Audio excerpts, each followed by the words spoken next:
मैं श्रेष्ठ हूँ, यह तो आत्मविश्वास है।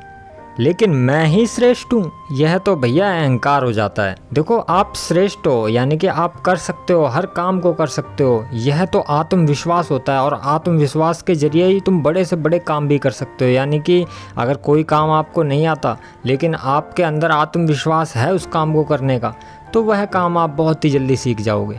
लेकिन अगर आपने ये समझ लिया कि नहीं, और कोई श्रेष्ठ नहीं है, सिर्फ मैं ही श्रेष्ठ हूँ, यानी कि मुझसे ज़्यादा और कोई नहीं जानता, बस मैं ही जानता हूँ, तो यह जो होता है यह अहंकार बन जाता है। फिर यह जो है विनाश कर देता है। व्यक्ति को अपने आप को हमेशा कम नहीं आंकना चाहिए, उसको अपने आप को श्रेष्ठतर, उच्चतम आंकना चाहिए। मतलब कि कहने का यह है कि उसको अपने आप को एक बहुत ही ज्ञानवानी पुरुष समझना चाहिए। लेकिन उसको ऐसा नहीं समझना चाहिए कि दूसरे सब मूर्ख हैं, यानी कि बस मैं ही ज्ञानवान हूँ, दूसरे सब मूर्ख हैं।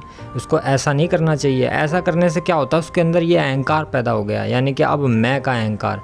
क्योंकि वो पहले तो वो श्रेष्ठ था, यानी कि मैं श्रेष्ठ हूँ, यानी कि आत्मविश्वास था उसके अंदर भरा हुआ। लेकिन अब मैं ही श्रेष्ठ हूँ सिर्फ, और कोई श्रेष्ठ नहीं है मेरे अलावा। तो ये तो अहंकार हो जाता है। और अहंकार जिसको हो जाता है उसका विनाश तय होता है। तो व्यक्ति को हमेशा यही याद रखना चाहिए, और हर चीज़ में क्या, पूरे जीवन भर यही चीज़ अपनानी चाहिए कि देखो, मैं ही श्रेष्ठ नहीं हूँ, दुनिया में और भी सब श्रेष्ठ हैं। सबकी बातें सुननी चाहिए। यानी कि सब में से हर व्यक्ति की, अपने घर में अगर आप शादीशुदा हो तो अपने बीवी बच्चों की बातें सुननी चाहिए उनकी, और बातें सुन के उन पे भी विचार करना चाहिए। और सिर्फ इन्हीं की नहीं, प्रत्येक व्यक्ति की, जो भी कोई, अगर तुम्हारा कोई विचार है और उसके विचार पे अगर कोई प्रतिक्रियाएं करता है तो उसको सुनना चाहिए, उसको भी देखना चाहिए कि क्या पता ये सही है या नहीं, क्या पता आप ही गलत हो सकते हो। और अगर वो गलत है तो उसको समझाना चाहिए कि वो गलत कैसे है। तो बातें सुननी चाहिए।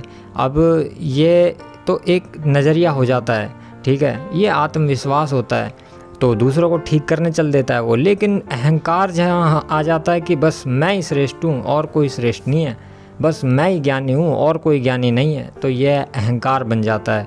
और अहंकार ठीक नहीं होता। अहंकार बहुत चीज़ों को बुलावा देता है। देखो, अहंकार एक ऐसा है कि क्या बताऊँ मैं आपको, बीमारियाँ आती हैं, बहुत सारी बीमारियाँ आती हैं अहंकार के कारण। और अहंकार जो है मृत्यु लाता है।